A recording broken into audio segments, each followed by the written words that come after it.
10, 9, ignition sequence start, 6.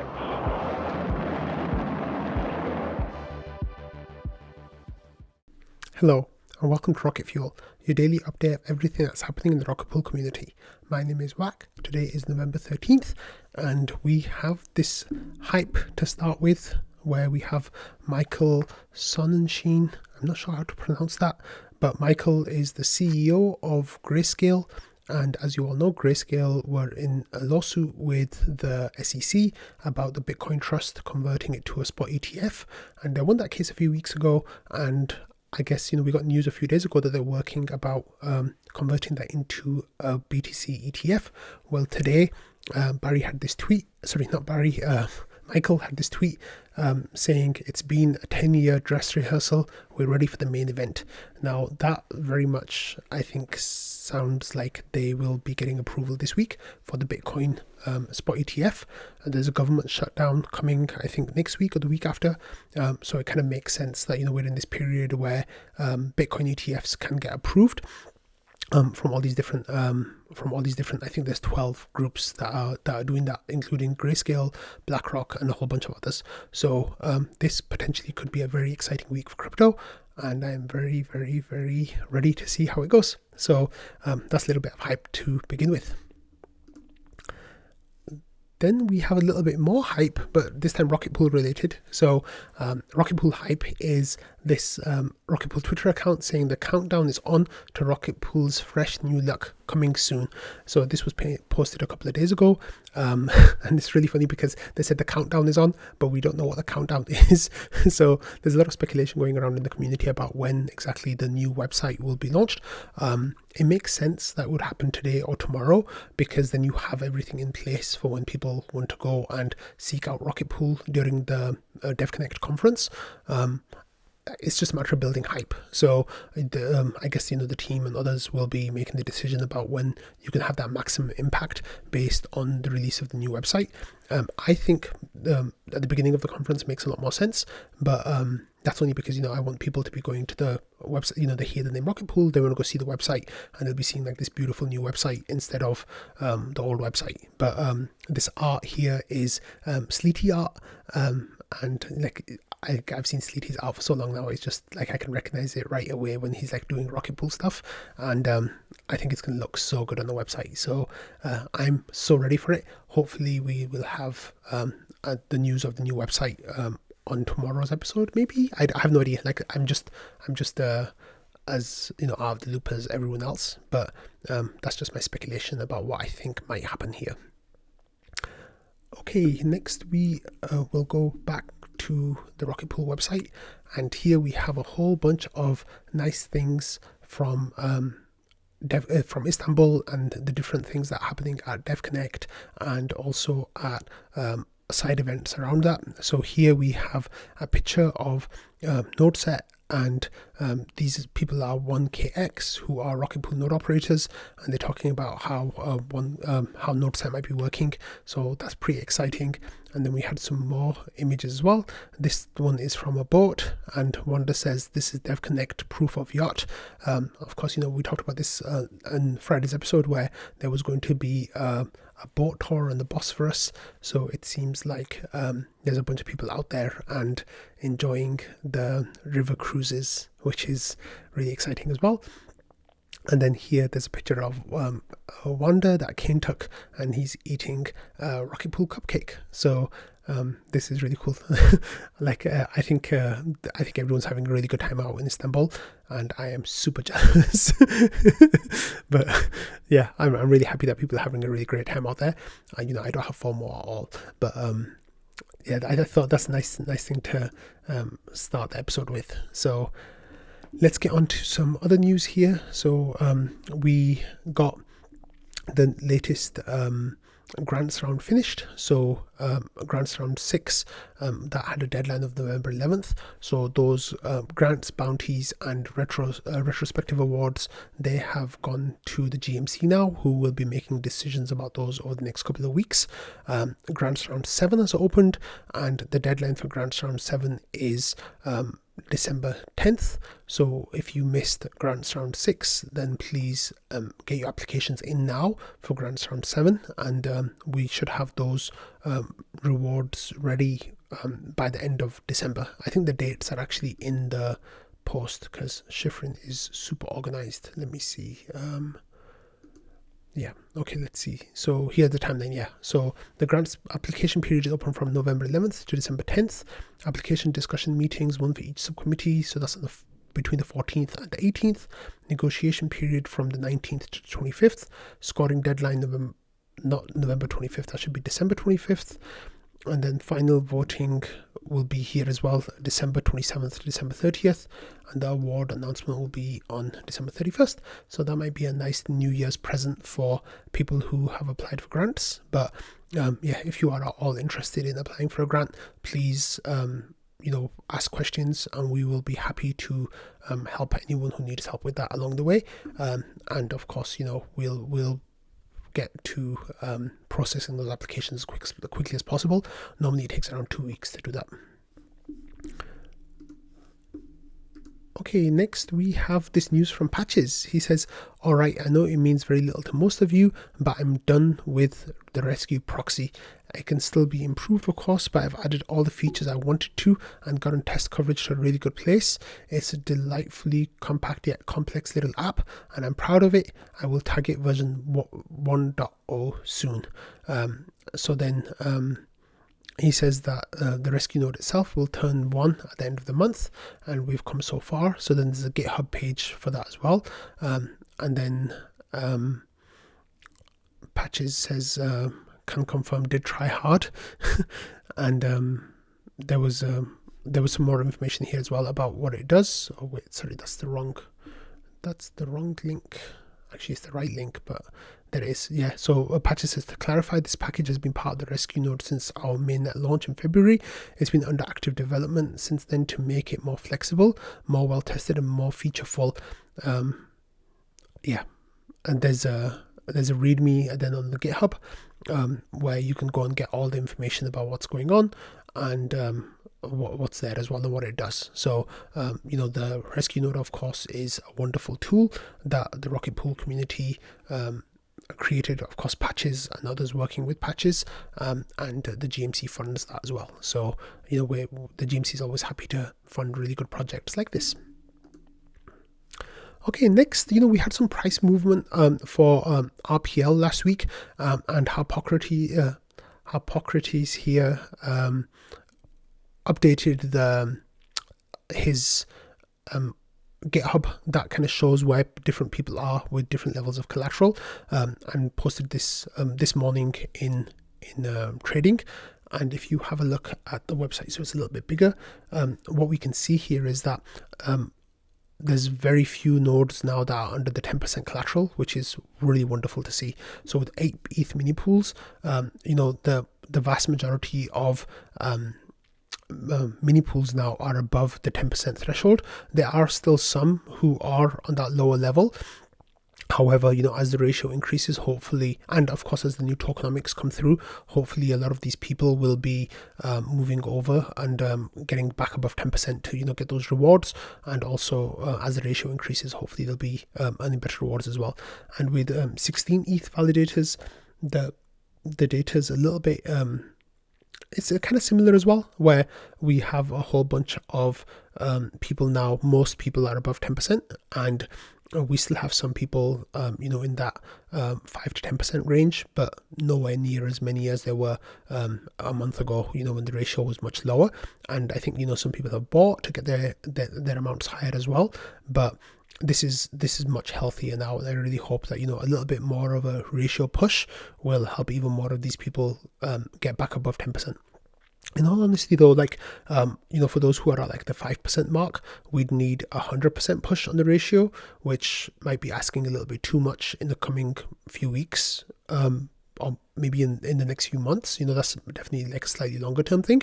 But those who are at, the 7-8%, 8 or 9% mark, that getting that 10% or 20% pump is definitely more reasonable in the shorter time frames. So hopefully a lot more of our node operators will be above that 10% mark. But I really like this graphic because it just kind of like lays it all out quite easily for you to see like where people are and what it all looks like.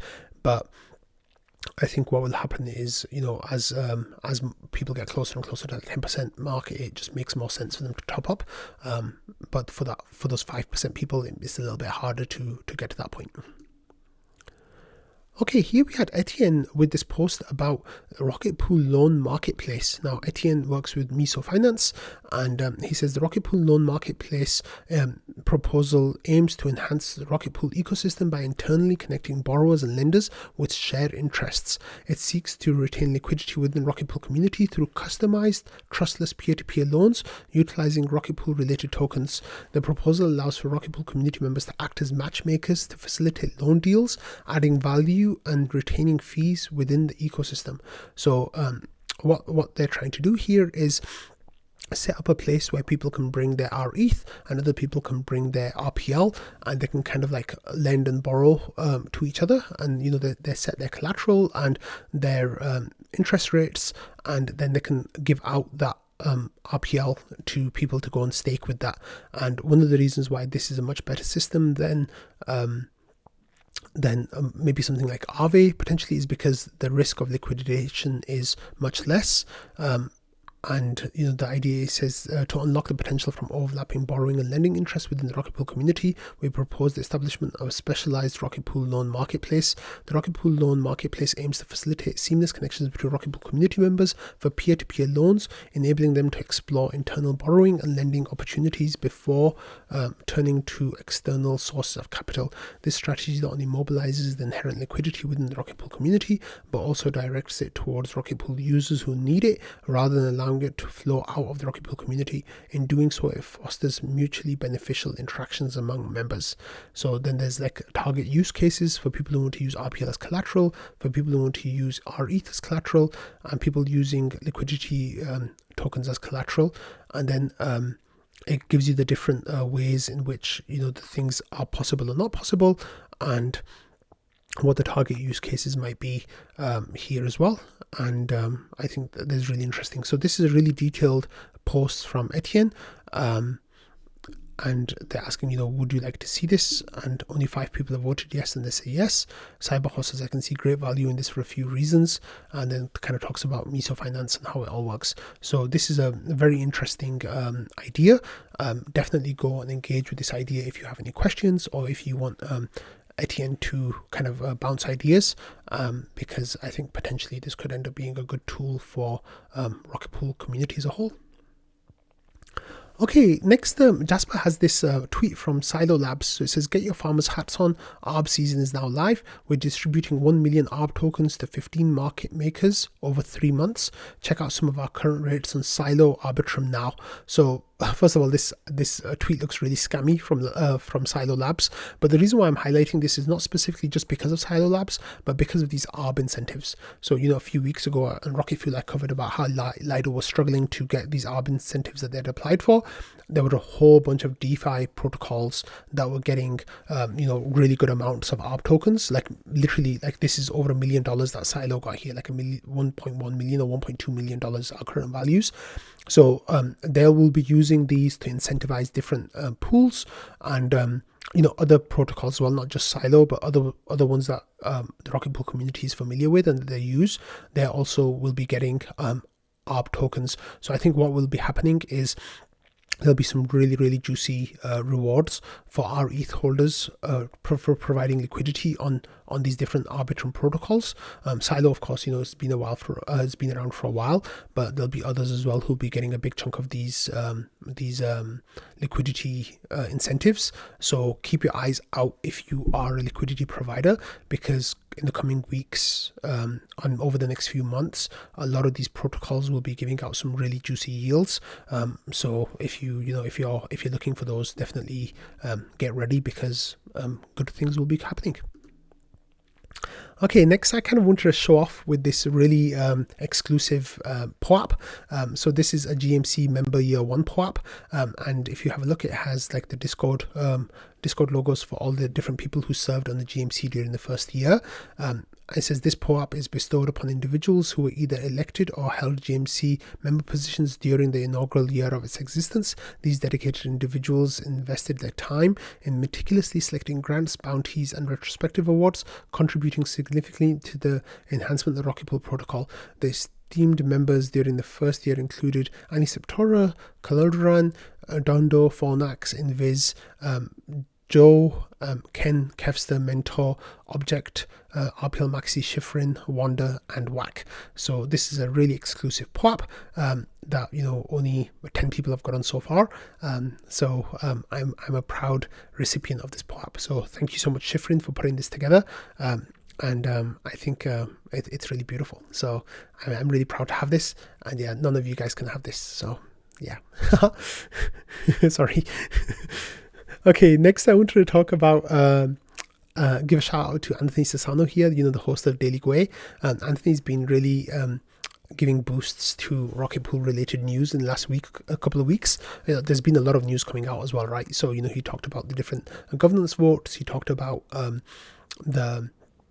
the roadmap and things like that, and here he was using a Jasper tweet as well to give shout outs to the roadmap here specifically. This was from Friday's episode, so I just want to say thanks, Anthony, for being such a great cheerleader for Rocket Pool related news. So this was from Friday's episode, and it is around a minute mark, 25 minutes and 19 seconds. So if you want to go and see what Anthony had to say about Rocket Pool, go and check that out. And of course, I absolutely love the Daily Gwei. I watch it every day, and I'm sure those of you who watch both shows know that a lot of what I do here on Rocket Fuel is very strongly inspired by Anthony, what he does at Daily Gwei. So yeah. Okay, last week or the week before, I covered some news that there were some issues with Aave and things were being locked down. Well, Mark Zeller here had some updates about what was going on with that. He said all Aave v3 markets are now back to normal on all networks. Feel free to deposit, repay, or reopen positions. Stay tuned for Aave version 2 reactivation tomorrow. 0 user funds were lost. Consider a retweet for visibility. So this was a positive step after the issues that we had last week with Aave. Thankfully, nothing was lost. And then we had another tweet here from Mark as well saying that the version 2 vaults are now reactivated also. The vulnerability disclosure event is now ended. Everything has been fixed and no user funds have been lost. Normal operations resumed. A 3-hour liquidation grace period just started for Aave ETH version 2 users to repay their positions. So if people got moved out of position, they wouldn't be liquidated, and they gave them 3 hours time to get everything cleaned up before liquidations happened, because of course the ETH price moved quite a lot, so depending on if you were long or short, there might have been some issues with that. Okay, next, sadly, we just covered one hack, but then here there's another hack. This was from Raft that got hacked, and Officers Note had a screenshot saying Raft got hacked, and there's a contract where their pools were drained here, and Celia said that Raft, you may want to take a look at this, and it was a depeg of their token, and then there was some news about how there was 1,500 ETH burned by the hacker, and they only made 7.5 ETH. But even with that, there was some confusion. I think they had to repay something, so they actually ended up in a loss from this hack compared to if they didn't do the hack. So there was some technicalities there they don't fully understand, so sorry about that. But here there's a post-mortem as well. You can go and read that. And the reason why I'm mentioning Raft, of course, is because they accept our ETH as one of their collaterals, and I've talked about Raft on Rocket Fuel before. So if you got into Raft, I'm sorry that you are in a position where you suffered from a security incident, a hack, and I hope that the protocol can make it whole. But anyway, here is the news. They're saying on November 10th, Raft encountered a complex security incident resulting in the minting of around 6.7 million unbacked R. Subsequently, the attacker sold R, causing R's depeg. And then there was the announcement and different exploit transactions and who the exploiter was and what happened. It says the sequence of actions taken by the attacker were as follows. They borrowed 6,000 CBETH from Aave via flash loan, transferred a total of 6,001 CBETH to the interest rate position manager contract, liquidated a pre-created position on the interest rate position manager contract, and set the index of the Raft collateral indexable token, and then there was a number which is the CBETH balance of the interest rate position manager contract, and was amplified over 1,000 times due to the donation in step 2, and then there's information there. So it's a little bit beyond my level of understanding about how complex this was. The Raft contracts were audited by reputable companies, and that this still happened. So please be aware whenever you interact with any DeFi protocol, because sadly this shows that you could lose what you put in. So yeah, okay. And next here we had this update from Wanda, and he was saying NodeSet is giving a talk tomorrow at ETH Stakers staking gathering in Istanbul during DevConnect 2023. If you're in town, please stop by. If not, you can watch the live stream here. There's links to the YouTube video, and this will be happening on Tuesday at 4 a.m. Eastern time, I think. Something like that. Yeah, I'm not exactly sure when that is. You'll have to check the link and see when it gives you the time, but they'll be talking about NodeSet at ETH staking gathering. So that's really exciting, and I'm really looking forward to seeing what they're going to talk about in there, because I think we've had a few piece of information that kind of been teased, so hopefully we get some more details about those. Okay, next we have this post from Ramana, which is really sad. He says, God damn it, seriously, is there any possibility of going after a scammer who just fished me? I can't believe this. And then there's a sell of RPL. It was 1,500 RPL that got sold, which was about $48,000, and he says that's them selling the profits. So basically what happened was someone approached Ramana asking him if he wanted to do an over-the-counter sell. Of course, the benefit of doing an over-the-counter sell is that there's no fees, there's no slippage. Both people end up better by doing it over-counter than going through so like a liquidity, like a Uniswap or one of those kind of pools, because you don't pay fees, you don't get any slippage, you both end up with more RPL than or ETH, whatever it is, than you would have had if you just went through an exchange. So there's some benefits to that, I guess. But anyway, what happened is a person reached out to Ramana saying, I want to sell some wrapped Bitcoin, and I would like to buy some RPL. Are you interested? Here's the price that I'm willing to offer. The price that the person was willing to offer was sadly too good to be true. Ramana checked the CowSwap page, sorry, not CowSwap, the AirSwap page, which is an over-counter exchange. Everything looked okay. The person then said, this not working for me for some reason, here, let's try this instead, and sent Ramana another link. Sadly, Ramana didn't do the level of due diligence in looking through that transaction closely enough the second time, and the person had changed variables in there, such that the token that they sent to Ramana was like a worthless token, but Ramana didn't catch that, and then was sent that person 1,500 RPL in return for like a useless, worthless token. So it's really, really sad that this happened, and Ramana talked about it on a couple of days ago quite a lot in trading. So if you want to go back, you can go and have a look at this conversation and kind of figure out what happened and what Ramana had to say about it. One thing that was quite really in your face was that this person was in Discord, and they were kind of sending mocking messages. So people are just like, you're a bad person, saying give it back. And this is this person here, 0Q4B, and then Cron banned that person. So it's like the person kind of like mocking Ramana in Discord, but then the messages got deleted when they got blocked. So I wasn't able to see that, but it really upset people quite a lot. One thing, however, I will say is that here, that basically if you are Q4B and if you're watching this, fuck you, you're a disgusting human being, and I hope that really bad things happen to you. So yeah, sorry, Ramana.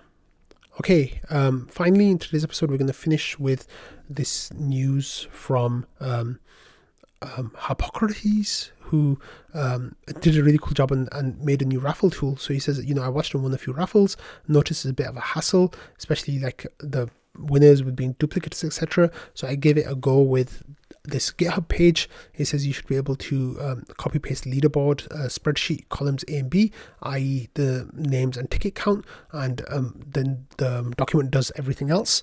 And he says I made the code very short and straightforward, so it can be inspected, and it's really easy to see what's going on, just to make sure that he's not giving his own name extra weight. He says around one page for the whole HTML, only half of it is JavaScript code with no external dependencies. A coder should definitely have a look at it to confirm that it's correct and honest. Also, since it's hosted on GitHub, it's easy to make sure that the code is not changed. In order to cheat, you could also quickly open the page source on the screen before running it, so anyone can verify, not trust. Happy to have feedback and discuss the trustless aspect. In principle, I'd say there's even less trust involved compared to the current version using random.org, which is already fine. Hopefully this is less confusing, saves a bit of time, and it's more fun to watch.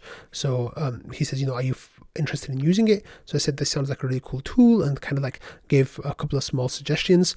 And then basically what we're looking for is for people to go and have a look at the code, because I'm not very technical, so I don't know. So one of the things that I did as a test was, got some names here, and then if you press go, it kind of draws the names, as you can see on the screen, like one at a time. So it makes it a little bit of a nicer experience for people who are watching along in the stream. And there's still a couple of like small little quirks that might need to be ironed out, and a couple of little improvements. Actually, he actually already made some changes, so let me see if those are live. So I just paste the information there. Everyone who's got a ticket, this is from last month.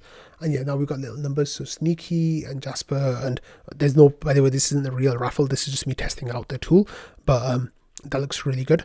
And then, I made a couple of small things where I added to have a couple of extra names listed just in case there was some issues with the previous ones. But normally we have 8 prizes. So that's really the really nice little thing that Harpocryptes made. So thank you so much for that. That's awesome. Okay, we already did that, and I'm not sure what this is. Oh yeah, okay, sorry. Yeah, so this is the link that I was looking at. So Halululo says, can we get Whack to say fuck Q4B? And yeah, I already said that. So yeah. Anyway, on that note, I'm going to end today's episode. Thank you all for watching, listening, and being part of the Rocket Fuel community. I hope you all had a lovely weekend, and I'll see you all tomorrow. Bye.